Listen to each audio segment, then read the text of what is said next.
Hello everyone, আশা করি সকলেই সুস্থ আছো। কিছুদিন থেকে বেশ গরম পড়ছে, কিন্তু লক্ষ্যে পৌঁছতে গেলে প্রস্তুতি চালিয়ে যেতেই হবে। আজ গণিত সেট 4 নিয়ে আলোচনা হবে, যেটা বিগত ফুড এশিয়ায় 2024-এর প্রথম শিফটের প্রশ্ন। প্রথম 30টি প্রশ্ন আলোচনা করা হয়ে গেছে। এই পরের 10টি অর্থাৎ 30 থেকে 40 নম্বর প্রশ্ন আলোচনা করা হবে। এই প্রশ্নগুলো অনুশীলন করলে আসন্ন যে ক্লার্কশিপ পরীক্ষা আছে, তারপর West Bengal constable, panchayat recruitment এবং সমস্ত মাধ্যমিক পাশের যে পরীক্ষা সেইগুলোতে কাজে লাগবে। আর এইটা যেহেতু পিএসসির পরীক্ষা, তাই পিএসসির পরীক্ষার যে প্রশ্নের ধরনটা জানা যায় এবং এই প্রশ্ন অনেক সময় হুবহু কমনও চলে আসে।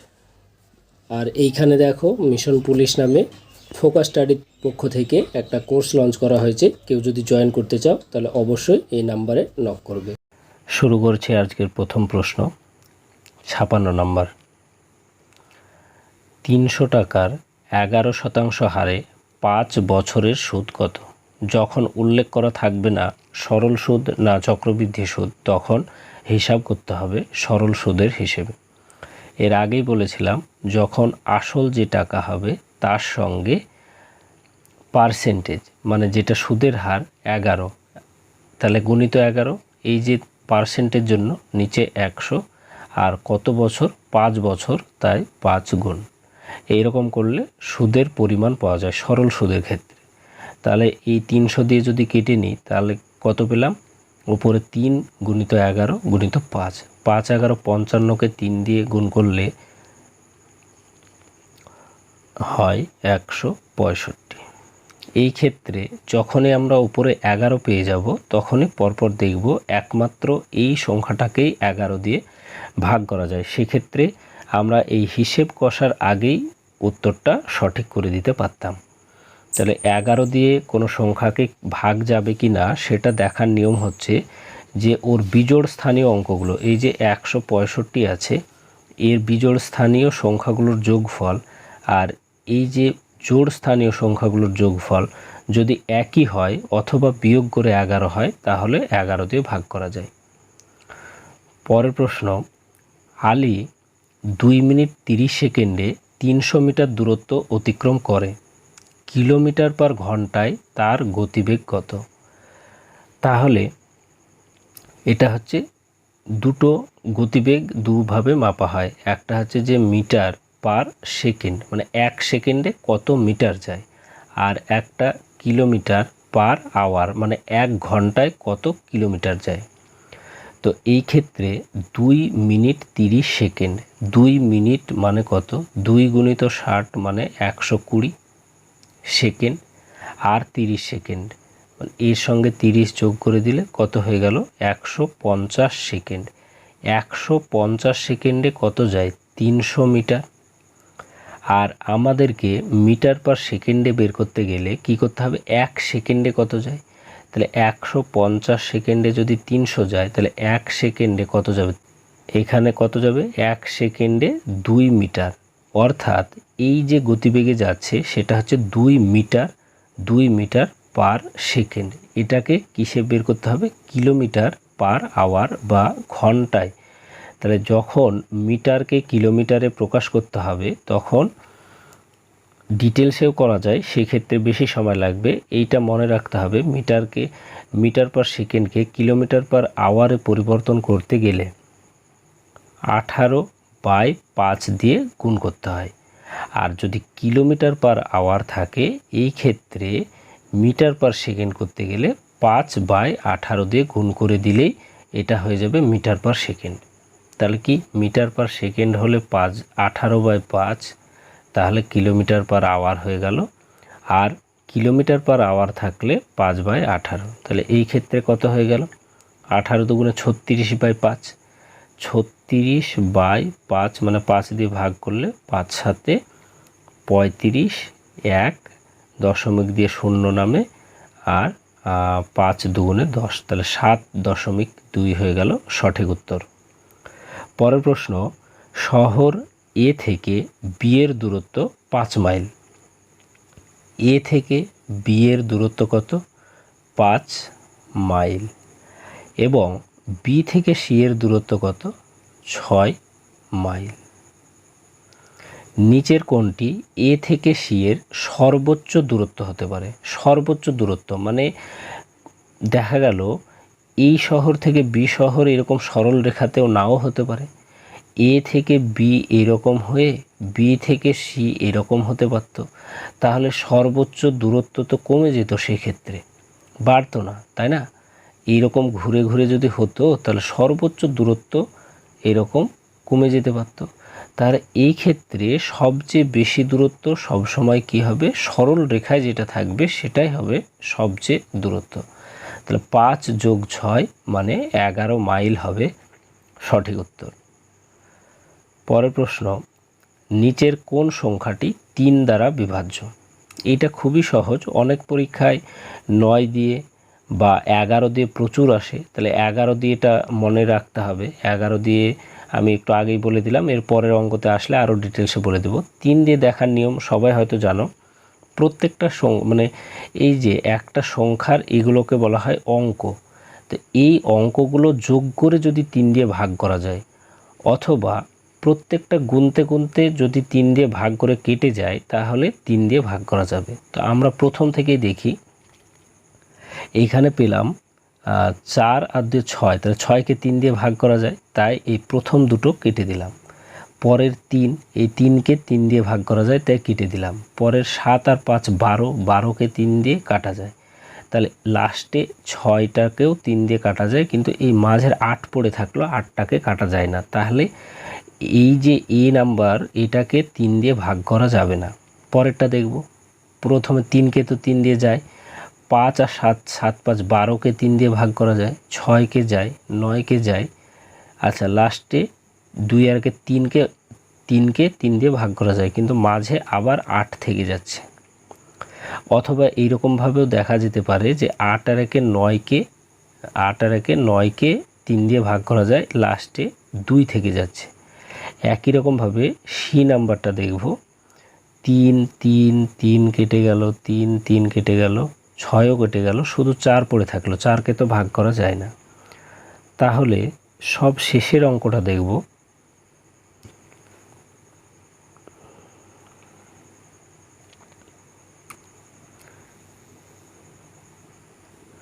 সব শেষেরটা দেখব যে এইখানে 8 আছে, তারপরেরটা 3কে কেটে গেল।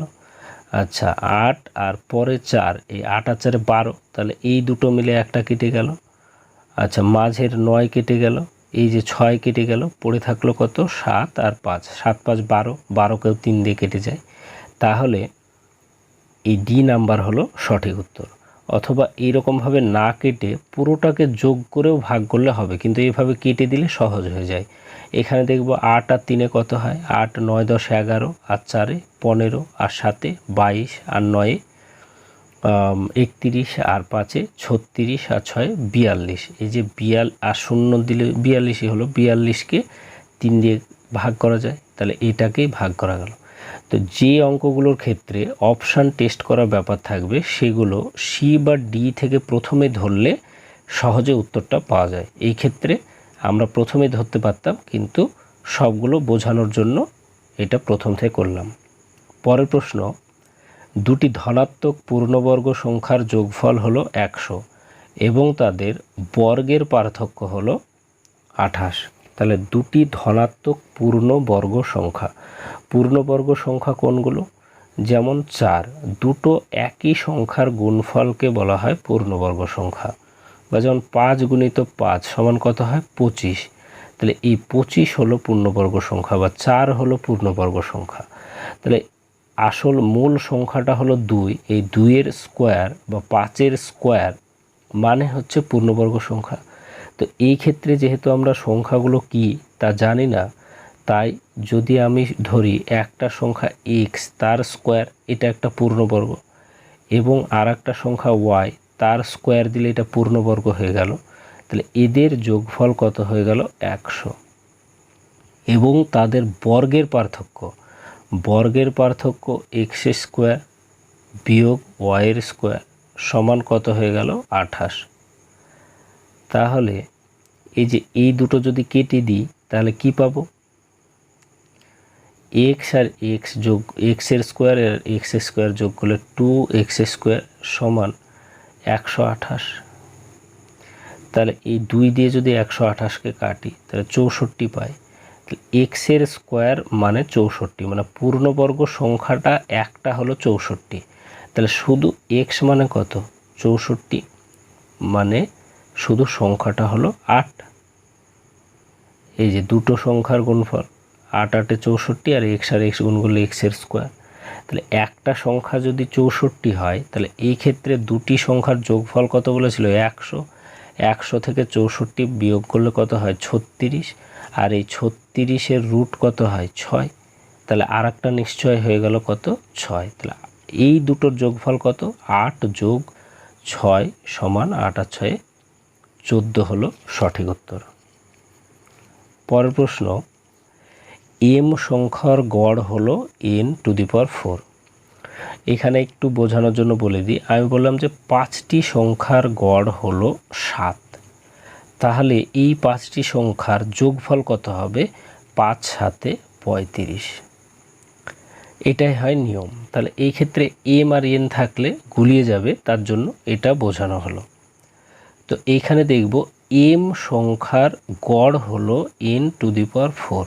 তাহলে এই দুটো যদি গুণ করি তাহলে এম n⁴ এটা হয়ে যায় গড়। এন সংখ্যার গড় কত হলো? m⁴। তাহলে এদের গুণফল কত?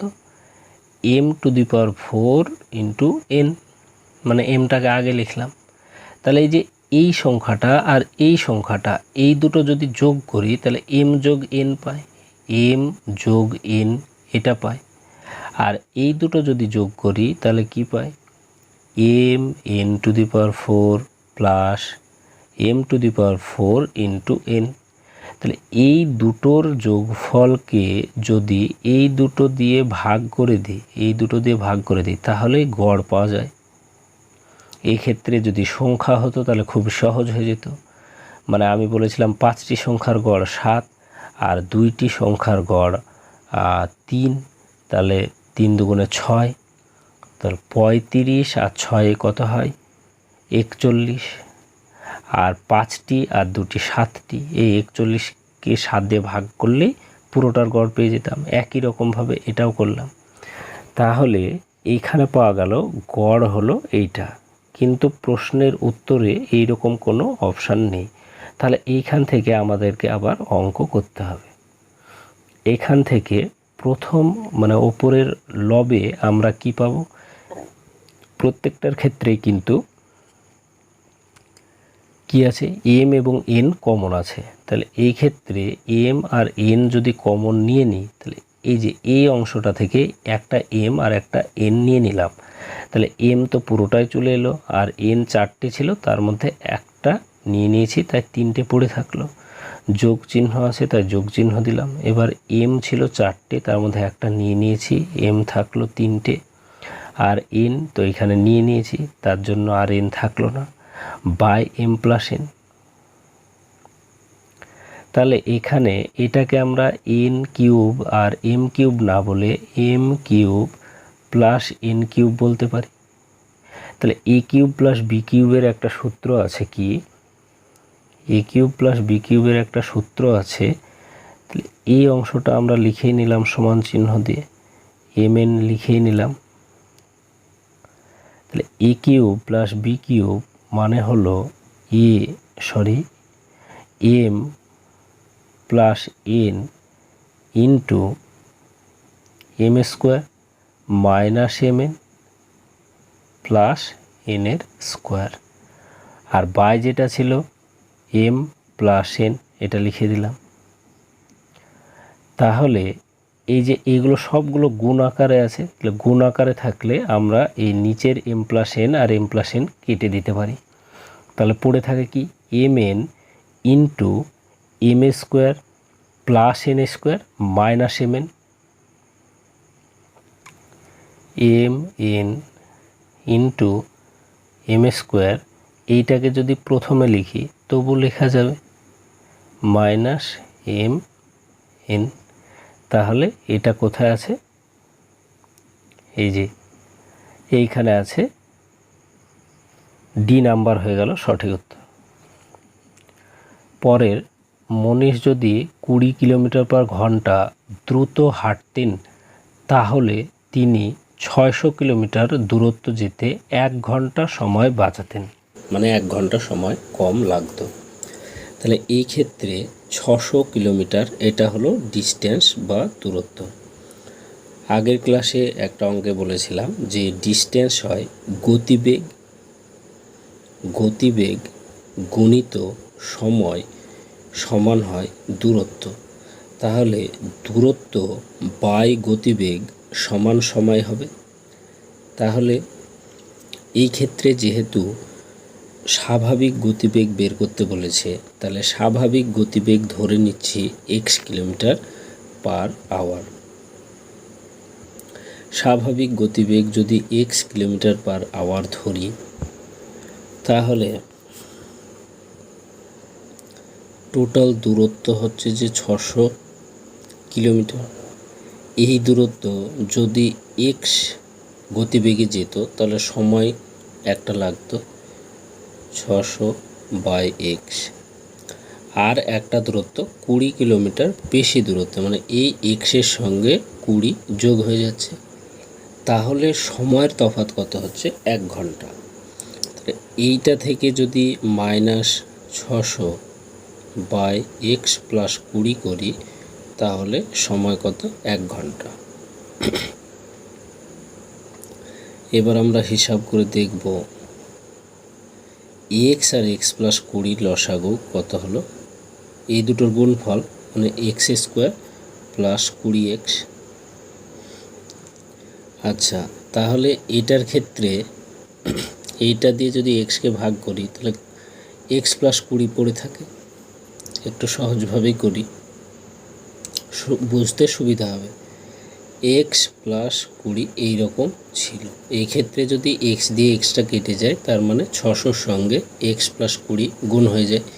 তো 600 সঙ্গে x গুণ করলে 600x প্লাস এই 20 সঙ্গে 600 গুণ করলে 6 দুগুণে 12,000। মাইনাস আছে, মাইনাস দিলাম। এই যে x প্লাস 20 এখানে যদি কেটে যায় তাহলে শুধু x পড়ে থাকে। এক্সের সঙ্গে 600 গুণ করলে 600x সমান কত? 1। তাহলে এইটা গুণ করে কি পাওয়া যাচ্ছিল? x square plus 20x। ওপরের লাইনে 600x প্লাস আর 600x মাইনাস কেটে দিলে কি পায়? এটার সঙ্গে এটা গুণ, তাহলে এটার গুণফল কত? x এর স্কোয়ার প্লাস 20 সঙ্গে x গুণ করলে 20x সমান এই 12,000। এই 12,000 এই দিকে ছিল, এটা ডান দিক থেকে বাম দিকে চলে আসলে -12,000 হয়ে যাবে, সমান কত? 0। এবার 12,000কে যদি আমরা ভাঙি দিয়ে মিডিল টার্ম করি তাহলে 20 পেতে গেলে কি করব? 120 আর 100 যদি গুণ করি তাহলে কি হয়? 12,000 হয়ে যায়। তাহলে আমরা এইখানে কি লিখতে পারি? x এর স্কোয়ার প্লাস 120 মাইনাস 100। তাহলে এই যে প্লাস 120 আর মাইনাস 100 দিলে প্লাস 20 হয়ে যায়, মাইনাস যেটা ছিল সেটাই লিখলাম। এবার পরের লাইনে কি হবে? এটা x হবে, এটা x হবে, এটা x হবে। যেহেতু 20x আছে, এখান থেকে x কমন নিলে পাবো x প্লাস 120। আর এখান থেকে মাইনাস 100 যদি কমন নিই তাহলে কি পাবো? x plus 120। তাহলে x প্লাস 120 এখান থেকে যদি কমন নিই তাহলে x প্লাস 120 গুণিত x মাইনাস 100। তাহলে এই সংখ্যাটা এটা সমান কত? এটা সমান হলো 0। এখান থেকে কি পেলাম? এক্স মাইনাস 100 সমান যদি 0 হয় তাহলে শুধু এক্স সমান 100 হয়ে যাবে। তাহলে এর স্বাভাবিক গতিবেগ কত ছিল? 100 কিলোমিটার পার আওয়ার। এই ক্ষেত্রে অপশান টেস্ট করলে অঙ্কটা খুব সহজে হয়ে যেত, কিন্তু সবসময় এইরকমভাবে যেহেতু হয় না, তাই এইভাবে ডিটেলসে করানো হলো। তো এইখানে একবার চেক করে নেব যে 600 কিলোমিটার যদি হয় তাহলে একে যদি 100 দিয়ে ভাগ করি তাহলে সময় পাই। সময় কত? 6 ঘন্টা। এবার এই 100 সঙ্গে 20 যদি যোগ করে দিই তার মানে কত হয়? 120 হয়। তাহলে এই 600কে যদি 120 দিয়ে ভাগ করা হয় তাহলে কত হয়? 5 ঘন্টা। 5 ঘন্টা। তাহলে এই ক্ষেত্রে 6 ঘন্টা আর 5 ঘন্টা, 1 ঘন্টা তো সময় বেঁচে গেল, তাহলেই পাওয়া গেল। তার সঠিক উত্তর হয়ে গেল এ। নেক্সট কোশ্চেন, যদি একটি বর্গক্ষেত্রে বাহু 30% বৃদ্ধি করা হয় তাহলে এর ক্ষেত্রফল কত বৃদ্ধি পাবে? বর্গক্ষেত্র মানে যার 4টি বাহু সমান। তো শতাংশের অঙ্কের ক্ষেত্রে আমরা সবসময় 100 কিভাবে পাবো সেই হিসেবে যদি ধরা যায় তাহলে খুব সহজ হয়ে যায়। এই ক্ষেত্রে যদি এটার মানে একটা বাহুর দৈর্ঘ্য ধরতাম 10, তাহলে প্রত্যেকটাই 10 হতো। আর বর্গক্ষেত্রের বাহুর স্কোয়ার সমান হয় ক্ষেত্রফল। তার মানে 10 গুণিত 10 মানে 10 10-এ 100, 100 হয়ে যেত এর ক্ষেত্রফল। এবার 30% বৃদ্ধি করা হলো কি? বাহু। তাহলে 10-এর যদি 30% বাড়ানো হয় তাহলে বেড়ে হবে কত? 130। 30% মানে যদি আগে ছিল 100 তাহলে বেড়ে হবে 130। এইখানে 130/100, এই 0 0 কেটে দিলে কত পেলাম? 13। তাহলে আগে ছিল 10, এখন এই বর্গক্ষেত্রটার বাহু করা হলো 13। তাহলে 13 গুণিত 13 কত হবে ক্ষেত্রফল? 13 13 169। তাহলে 100-তে কত বেড়ে গেল? 169, মানে 6 10 9 69 বেড়ে গেল। সঠিক উত্তর হলো 77।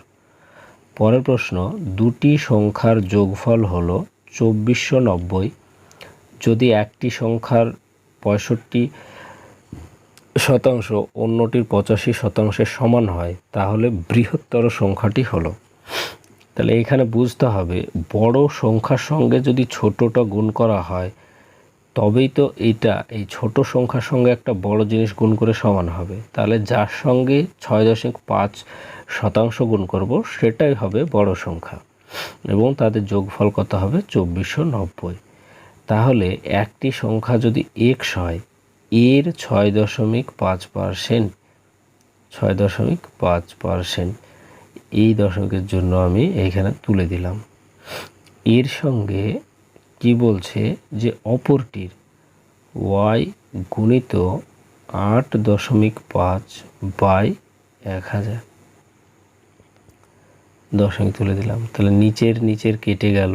5 দিয়ে যদি কাটি তাহলে 5 13 65 আর 5 17 85। তাহলে 13x সমান 17y। তাহলে x বাই y মানে কত হবে? 17/13।